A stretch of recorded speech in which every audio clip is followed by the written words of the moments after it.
Las experiencias cercanas a la muerte han fascinado a la humanidad, desde mucho antes de que existiera un término formal para describirlas. A lo largo de la historia, personas de distintas culturas han relatado vivencias extraordinarias ocurridas en momentos en los que estuvieron clínicamente muertas o al borde de la muerte. En tiempos modernos, este fenómeno comenzó a estudiarse de manera sistemática a partir de la publicación del libro Life After Life, del Raymond Moody N. 1975, donde recopiló numerosos testimonios que compartían patrones sorprendentemente similares. Desde entonces, el tema ha generado debate en la medicina, la neurociencia, la psicología, la filosofía y también en el ámbito espiritual. Imagina por un momento que tu corazón se detiene. El flujo sanguíneo al cerebro cesa. La actividad eléctrica comienza a desorganizarse. Clínicamente, estás muerto. Sin embargo, en ese intervalo crítico, muchas personas reportan una secuencia de experiencias intensamente vívidas. La sensación de abandonar el cuerpo, observar la escena desde arriba, atravesar un túnel oscuro con una luz brillante al fondo, encontrarse con seres queridos, fallecidos o con una presencia luminosa, descrita como amor incondicional, y finalmente, regresar al cuerpo con una transformación profunda en su manera de entender la vida. Uno de los elementos más recurrentes es la llamada experiencia extracorporal. Los pacientes describen verse a sí mismos desde una perspectiva elevada, a veces detallando con precisión lo que ocurre en la sala de reanimación. En algunos relatos, aseguran haber escuchado conversaciones específicas del personal médico, mientras su electroencefalograma mostraba actividad mínima o inexistente.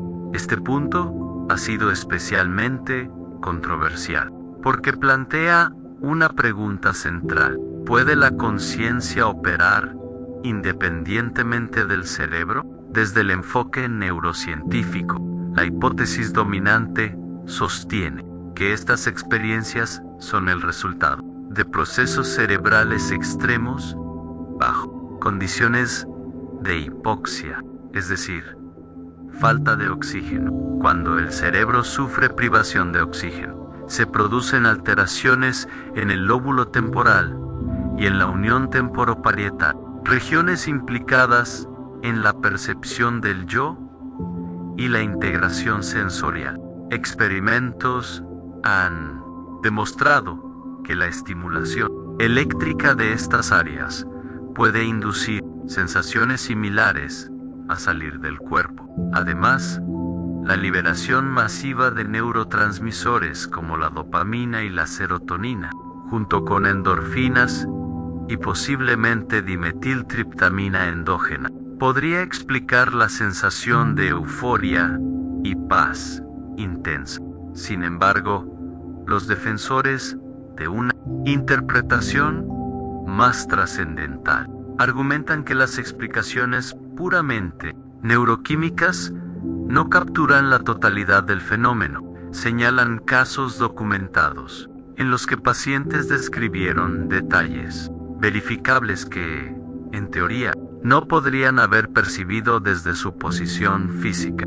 Aunque muchos de estos casos son anecdóticos y difíciles de controlar experimentalmente, han motivado estudios prospectivos en hospitales, donde se colocan estímulos visuales ocultos en quirófanos para comprobar si algún paciente los identifica tras una reanimación. Otro elemento común es la revisión panorámica de la vida. Las personas describen una especie de reproducción acelerada de recuerdos significativos, acompañada de una comprensión emocional profunda del impacto que sus acciones tuvieron en otros. No es simplemente recordar, es experimentar simultáneamente las consecuencias emocionales propias y ajenas.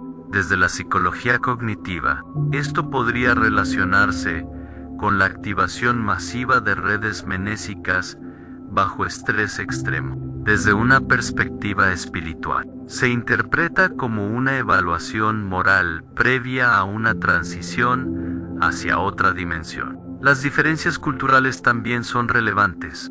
En contextos occidentales, es frecuente la imagen del túnel y la luz brillante. En otras culturas, las narrativas pueden incluir puentes, ríos o figuras religiosas específicas. Un cristiano puede describir el encuentro con Jesús. Un hindú puede hablar de mensajeros de llaman. Esto sugiere que el contenido simbólico está mediado por el marco cultural del individuo. Aunque la estructura general de la experiencia tiende a repetirse, uno de los casos más citados en la literatura popular es el de personas que, tras ser declaradas clínicamente muertas durante varios minutos, regresan con cambios drásticos en su personalidad. Pierden el miedo a la muerte.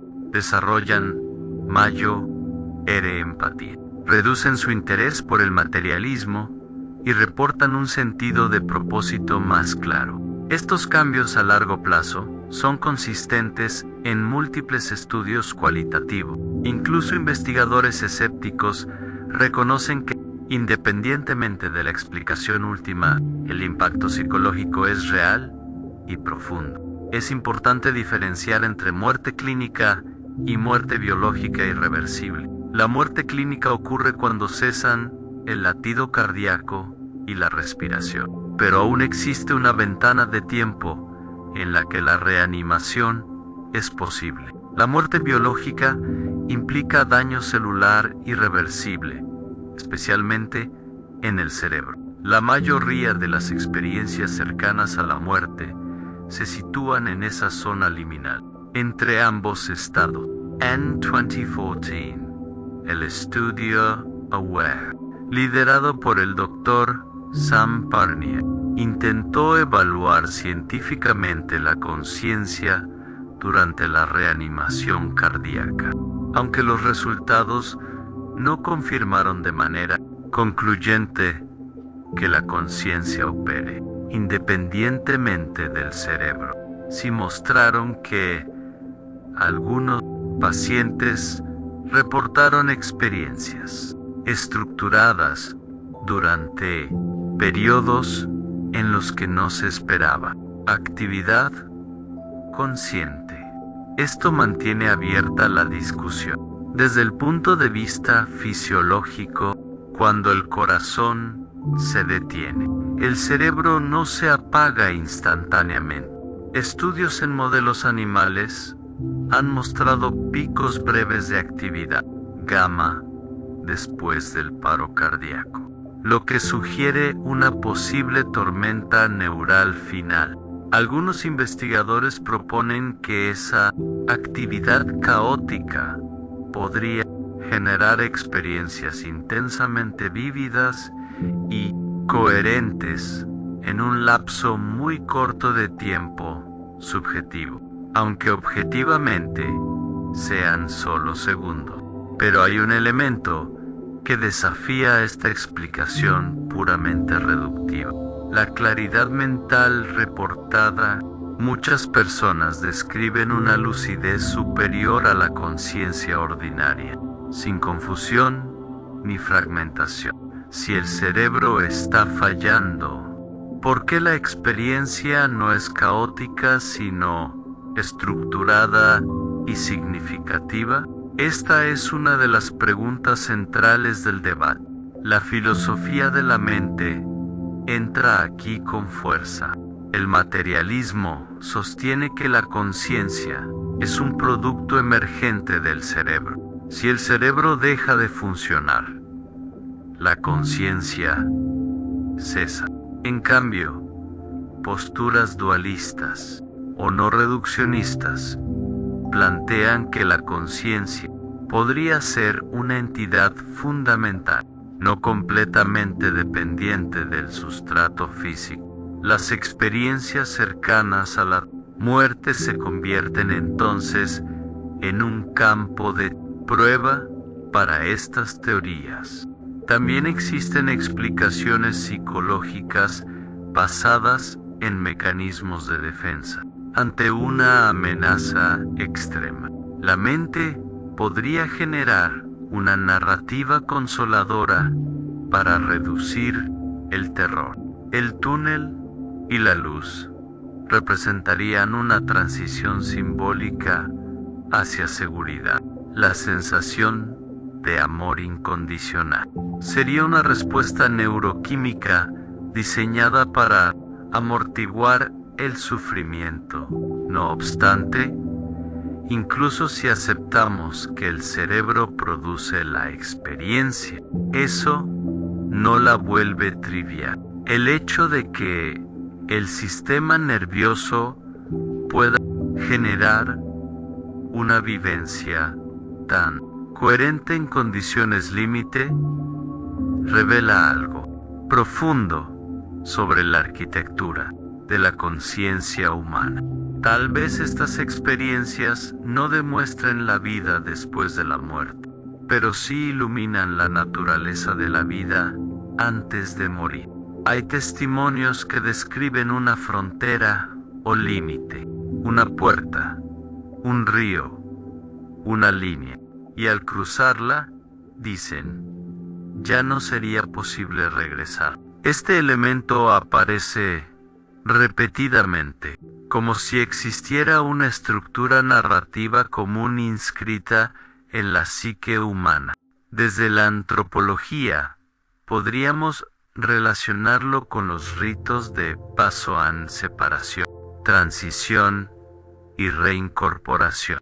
La experiencia cercana a la muerte sería una transición incompleta, interrumpida antes de la fase final. Al regresar, muchas personas atraviesan una etapa de integración difícil. Se sienten incomprendidas. Su entorno puede minimizar lo vivido o interpretarlo como alucinación. Sin embargo, para quien lo experimentó, la vivencia posee una realidad incuestionable. No es un sueño, no es una fantasía vaga. Es recordada con nitidez durante décadas. En las últimas décadas, el interés por este fenómeno ha aumentado no solo en círculos académicos, sino también en la cultura popular, con documentales, libros y testimonios que se viralizan en plataformas digitales. Esto ha generado tanto mayor apertura como mayor escepticismo. El riesgo está en convertir un fenómeno complejo en espectáculo sensacionalista o en prueba definitiva de creencias previas. El enfoque más riguroso requiere mantener dos actitudes simultáneas: apertura y escepticismo crítico. Apertura para escuchar los testimonios sin ridiculizarlos. Escepticismo para no aceptar conclusiones extraordinarias sin evidencia proporcional. La ciencia avanza precisamente en esa tensión. Lo cierto es que las experiencias cercanas a la muerte confrontan uno de los mayores misterios de la existencia, que es la conciencia, y que ocurre cuando el cuerpo deja de funcionar. Aunque hoy no tengamos respuestas definitivas, cada relato aporta datos, cada estudio refina preguntas y cada debate amplía nuestra comprensión. Y quizá el punto más importante no sea demostrar si existe o no una vida después de la muerte, sino entender por qué tantas personas, al volver, transforman radicalmente su manera de vivir. Tal vez la lección central no esté en el más allá, sino en el aquí, en la urgencia de vivir con mayor conciencia, compasión y propósito, antes de que llegue el momento. en que la pregunta deje de ser teórica y se vuelva personal. Si analizamos las experiencias cercanas a la muerte desde un enfoque comparativo, encontramos que los patrones narrativos comparten una arquitectura sorprendentemente consistente a pesar de las diferencias culturales. La secuencia típica incluye una sensación de paz, separación del cuerpo, tránsito por un espacio oscuro, encuentro con una fuente luminosa o entidades, revisión de vida y decisión o mandato de regresar. Esta estructura ha sido descrita en cientos de testimonios, recopilados desde la segunda mitad del siglo XX. El impacto transformador posterior es uno de los aspectos más estudiados. Diversos seguimientos longitudinales indican que quienes reportan estas experiencias muestran disminución significativa del miedo a morir, incremento en conductas prosociales y cambios en prioridades vitales. Desde la psicología transpersonal, se interpreta como una expansión de la identidad más allá del ego individual. Desde la psiquiatría convencional, se analiza como un evento traumático con reestructuración cognitiva positiva.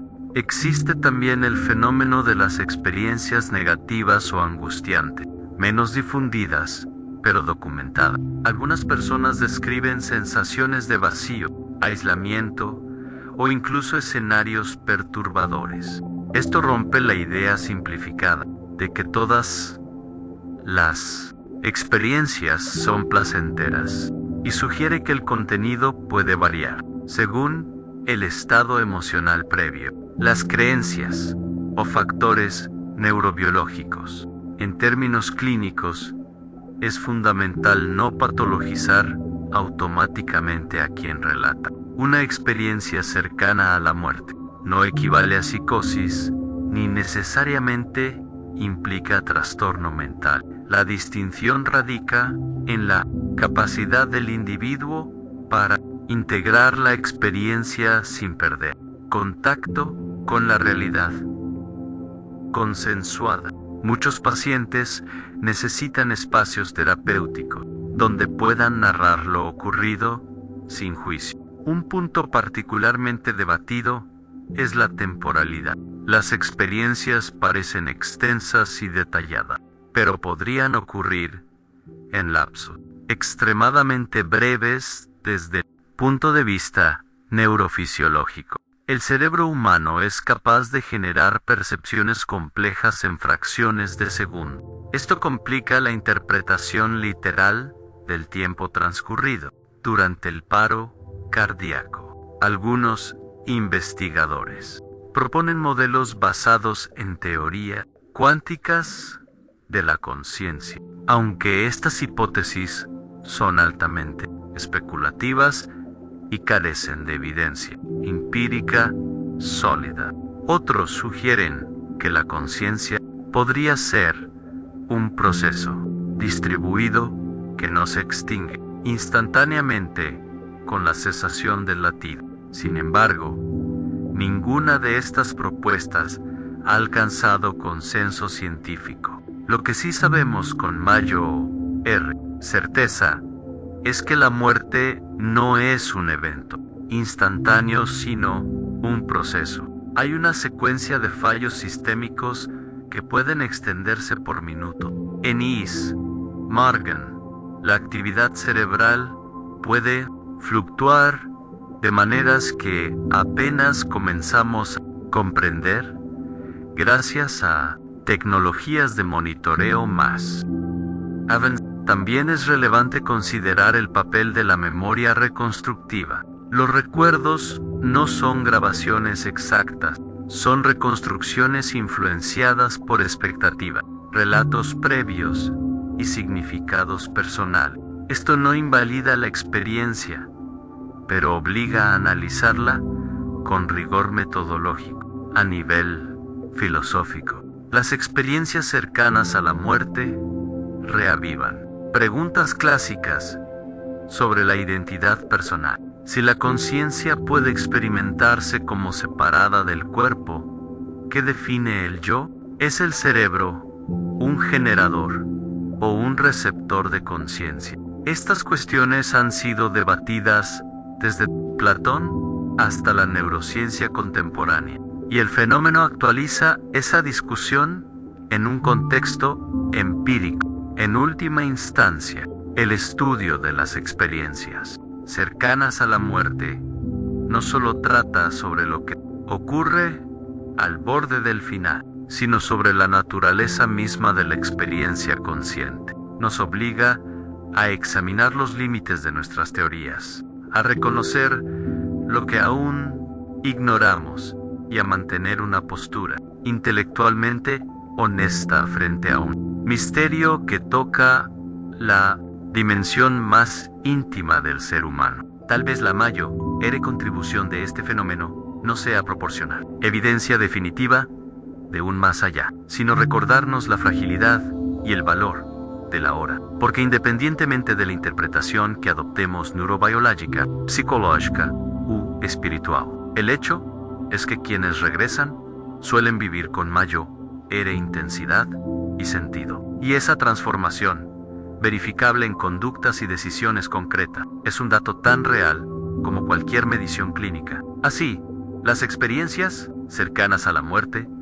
permanecen en una zona liminal entre ciencia y trascendencia, entre sinapsis y significado. Y mientras la investigación continúa, lo único claro es que el misterio sigue abierto, invitándonos no solo a especular sobre la muerte, sino a comprender más profundamente qué significa estar vivos.